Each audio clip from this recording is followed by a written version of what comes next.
Scene 1. Letters to a Mentor.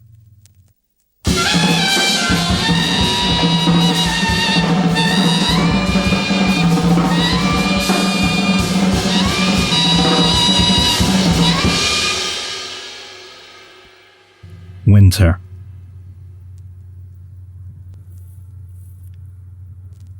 January 3rd, 1953.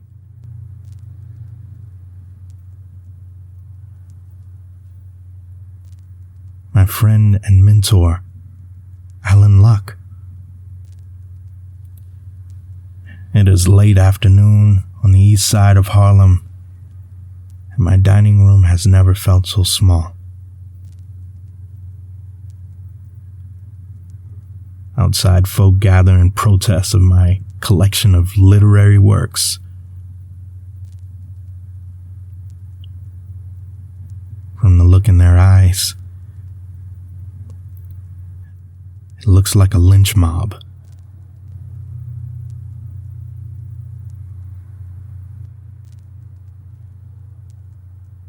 There is a call for my imprisonment in the news.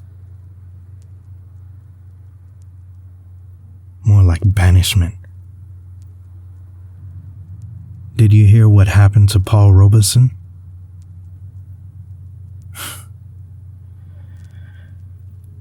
I am writing to you not just because of the crowd outside my window or the non-stop phone calls. I'm writing to say thank you for your mentorship, wisdom, and trust in me. Sincerely, Langston Hughes. P.S. Attached to this note is a poem I am currently working on. Will I go to prison if I made the G in God lowercase?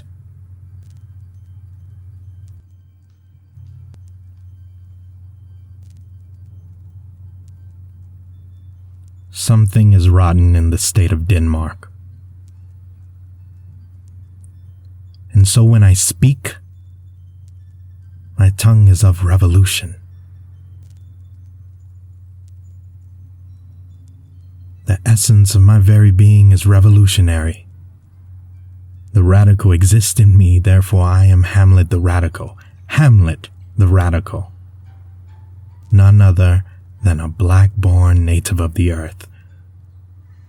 And thus the native hue of resolution speaks revolution. The native who questions it. Oh God.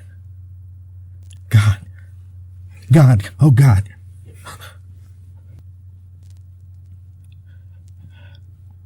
The native who questions his God? No. The native who questions his identity. The native who questions his identity, his genes, his DNA. Identity, God. I can't even tell stories without questioning identity. I can't even begin to think without questioning identity. What is identity? What is it like to wake up one day and discover that all you know is gone? To go from one world to the next where you are demeaned for who you naturally are. That's growing up. There's the rub.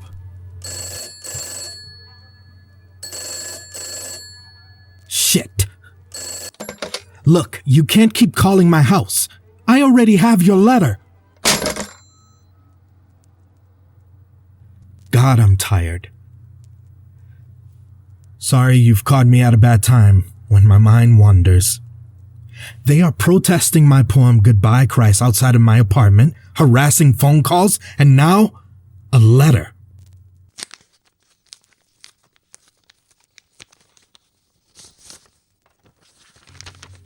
Mr. Hughes. In In regards to your recent trip to Moscow through the Soviet Union and early literary works, the House of Un-American Activities Committee has reason to suspect your involvement in communist activities or assistance. We have launched an ongoing investigation regarding your involvement. Due to the radical content found in your literary works, we can no longer permit your books or poetry be made available in U.S. government research facilities, and we have begun to dispose of them as of now. On March 24th and 25th, 1953, you are required to testify before the subcommittee regarding your involvement. Yes, I know what this means. I should probably find a lawyer and have a drink or two, but I'm not going to do that. Why? Because what is the worst they can do to me that they haven't already done? And have you ever wondered why, out of all the names made available in the English vocabulary, they decide to call it blacklist? Why doesn't this letter say, Mr. Hughes, you've been red-listed? After all, the natural color of courage is fiery red. And can you really call it blacklist? Most of the artists on this list aren't black at all. It's interesting how censorship is working. Alva Bessie, Elmer Rice, Wilma Jr., or John Lawson, all great writers, made radical points by saying, "Hello world, I'm human too." And then Carl Sandburg, another great writer who perhaps is the god of all American poets, yet was censored and publicly denounced for writing in free verse. Free verse! However, my case is more about being black than it is red. They don't care if I'm waiting for Lefty or not. What do you do when you're Negro and have been blacklisted? I'm tired. Sometimes I don't want to be bothered with these people who have become moral monsters. This country deliberately turns a blind eye toward black lives like it doesn't even matter. They are concerned my poems will make America's image look bad. They fear the truth, so they burn my work. What do you do when you're trying to give hope to your people? When you are trying to give hope to those coming up right behind you? When you are trying to leave the world in a much better place than which you found it? Harassment, violence, demotion? The morning newspaper says well over 3,000 black lives have died at the hands of lynching so far. In 50 years, what is next? In 50 years, what is next? In 50 years, what is next?